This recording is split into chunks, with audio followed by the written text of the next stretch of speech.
mentioned the name of the brilliant magician Tenkai before on this channel, and it is spelled T-E-N-K-A-I, Tenkai. And this magician in history, look him up, just amazing, stage worker, close-up, innovator, really just a fascinating performer. And a while back we were looking at a card palm called the Tenkai palm, and I shared with you guys a really cool control with it. This is Tenkai's coin palm, the Tenkai palm, or called the Tenkai pinch, and then it was popularized. It's actually sometimes called the Goshman pinch, even though Goshman, Albert Goshman, another brilliant magician, definitely look up Albert Goshman, amazing. He popularized a number of different things. He popularized the sponge ball trick. That's before he went to prison. I'm kidding. And he also popularized the Tenkai pinch, so much so it became known as the Goshman pinch, even though in fact it was Tenkai's original. So I'm going to show you this pinch, this lethal pinch, and why if you've got small, pudgy hands like I do, you have a huge advantage over all those huge giants we see everywhere that are lean and tall with their bony scarecrow hands. They're going to have a hard time with this one because of the windows. But I'm going to jump into this. I'm going to show you how you can do it as a super visual switch, as well as a secret switch. And it's got lots of applications, well worth your consideration of putting your time into this very cool move. So I'm going to show you two ways to get into this really sweet palm. This is the Tenkai back palm, back clip, Tenkai coin palm, whatever you want to call it. And I'm going to share with you a technique, first the original Tenkai technique, and then Scotty York's technique. Another great magician, Scotty York, wonderful coin magician. You don't hear much about him. He too has gone past into history. It's amazing how quickly these things happen. But Scotty York's technique definitely has some real advantages as well. So, the original Tenkai technique, okay? You've got a coin here. You hold this side of the coin with the tip of your thumb. These two fingers, the middle finger opens up, lifts. You come in and you're going to grab the furthest edge of that coin, then bring the fingers around. Notice that with practice, and it's a great hand practice, guys, you can get it into pinch and out of pinch with very little movement, okay? So this is the original, and I want to point out to you that the coin, if it's in the right place, okay, the coin should not be at this angle, okay? You really want it to be as close to the palm as possible. On the other hand, notice that if I bring the pinky right over, I can hold it right against the hand, but then it looks like my pinky's vanished. Okay, this is too far. Also, you really don't want to get a bunch of glimpsing of silver here. People get very suspicious. You can try to pass it off as some sort of mineral wart, but they'll know better. Okay, so it's going to take practice to get it into that perfect position there. Okay. Now notice when you hold your hand, so much of sleight of hand is where they compare the hands. And the tiniest amount you need to hold that coin there and have no silver coming through, and the hand, you don't want to do this. This is a hand in paralysis. You want to relax the hand, okay? Relax the hand. So even in this position, okay, and this isn't perfect, even in this position, okay, no one's going to be suspicious of your pinky if you keep the whole thing relaxed. And there it is. It's hidden below the hand at that perfect angle, all right? So while Tenkai originally had this way of getting in, Scotty York came up with this wonderful technique, which looks harder, but it really is more, it's more practical out in the world there. And that is you put your thumb on the coin, make a fist, and then get it like that. Okay? So it's here, making a fist, you're rolling your fingers, keeping the coin in place, pushing the coin into that sweet spot, and opening the hand. Now what makes this superior in my mind to this is because here, for example, I can do a sort of a retention, turnover retention pass, okay, like this.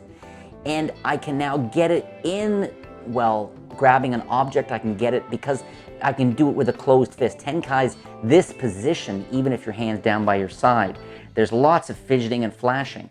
But with Scotty York's, you can do the whole thing under cover of making a fist. You can put it there. I can make my fist, hold it, and so I can do the reverse too, though, right?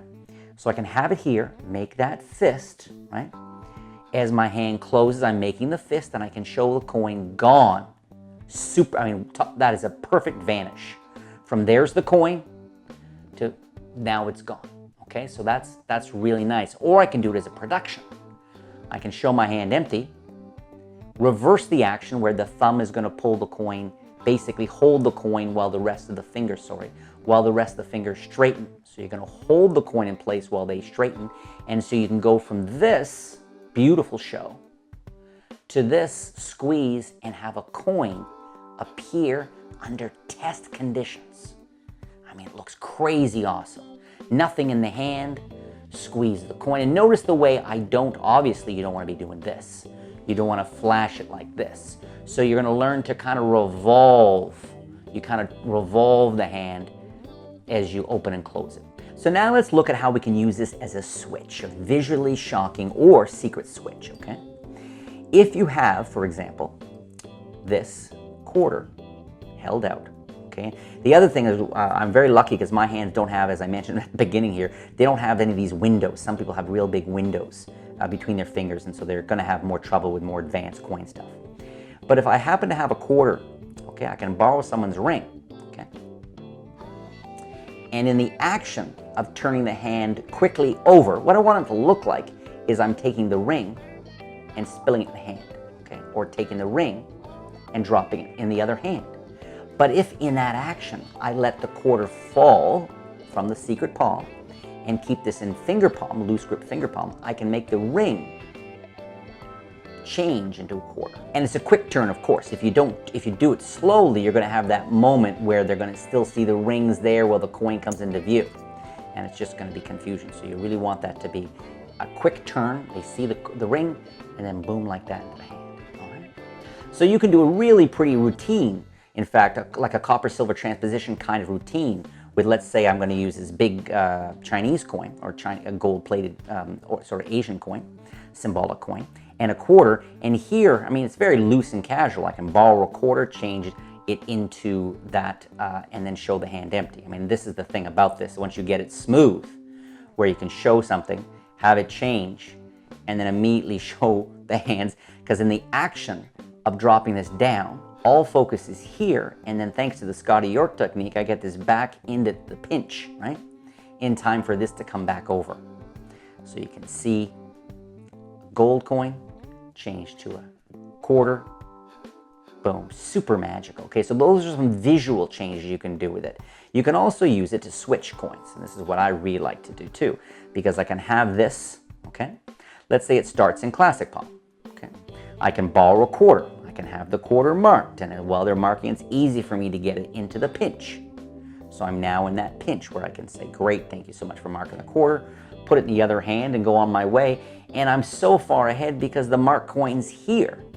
So you can either do it with a borrowed coin where they check the date, or you can have someone mark a coin, and it is an absolutely invisible switch, okay? The most natural thing in the world, and not unlike Di Vernon's brilliant spellbound change, which shows both hands empty at this throughout. In the same way here, all you see is a marked coin in my hand. You can see that.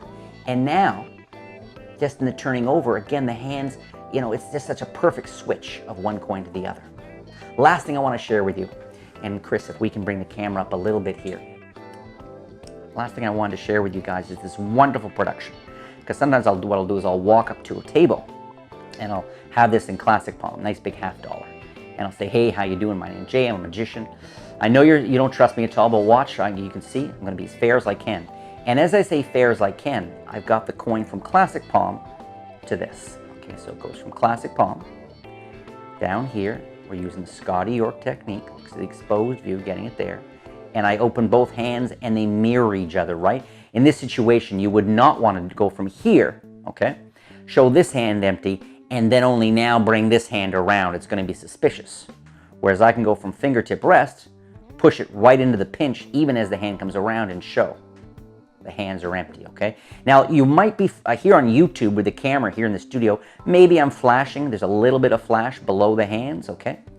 I have to tilt them up, but you'll find that if your people are standing and you're standing, typical position, they're looking down so much that it's almost impossible to flash the coin there. So I can walk up to people, say, hey, how you doing? I'm a magician, like this, and say, watch, and I go from here to this really beautiful one coin production, okay? And so here what I'm doing is it's in pinch. The hands are gonna pass over each other and I'm gonna come up.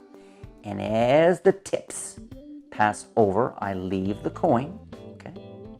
Revolve the hands, grab both ends of the coins and push it to the fingertip, thumbs and fingers. So I go from obviously empty hands, boom, to a coin from absolutely nowhere. There's just something so visceral, so physical about coin magic. I love it, I love it. It was my first love. First tricks I ever learned were coin tricks. I feel very lucky because the palming and all that stuff, it takes weeks, months, years, minutes to incorporate into your language. Card magic, very hard too, but let me ask you this. How many self-working, truly self-working card tricks do a lot of us magicians know? We know a bunch. Now, how many truly self-working, super easy, basic coin tricks do you know? Even the simplest coin tricks require 1 or 2 sleights that really take a while to get into it, which I'm not suggesting makes coin magic better or anything, but there's just something so visceral and physical and demanding about it, I find. Card magic, I find a bit more cerebral by nature. I don't know. Anyway, I hope you prove that. Put in some practice, make it look like real magic. Do that mirror practice, okay? Mirror practice. Watch your angles as always. What people see is sort of the ingredients of magic, then their brain puts it together. And no two people put the ingredients together in quite the same way. I love that. Which means that even the magician never fully knows exactly what the effect is to this person or this person, which I love. It's a mystery. Starts as a mystery, ends as a mystery. You go on your way and you go, well, I freaked them out. Yeah, you did, based on their response, but you still don't really know exactly what happened. Or even, in a way, exactly how you did it, because they're so involved in their own way.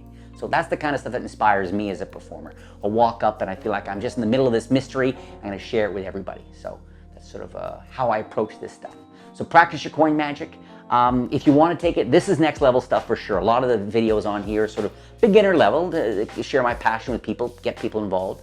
As you've heard me say before, if you're ready for that next level, there's a whole world of crazy coin sleights waiting for you at InsideDeception.com. I've created hundreds and hundreds of different coin things. You'll find them all there. There's beginner and intermediate and advanced level and all that. So check out InsideDeception.com and subscribe to this channel at the very least. Subscribe to the channel. Share your passion for magic and my passion. Let's do this together, and I'll see you here very, very soon. And as always, I know you got 24 hours in a day, 7 days a week, just like I do. So your time's limited. So the time that you guys are spending with me here is super, super precious to me. I really appreciate it. So thank you so much for watching this video.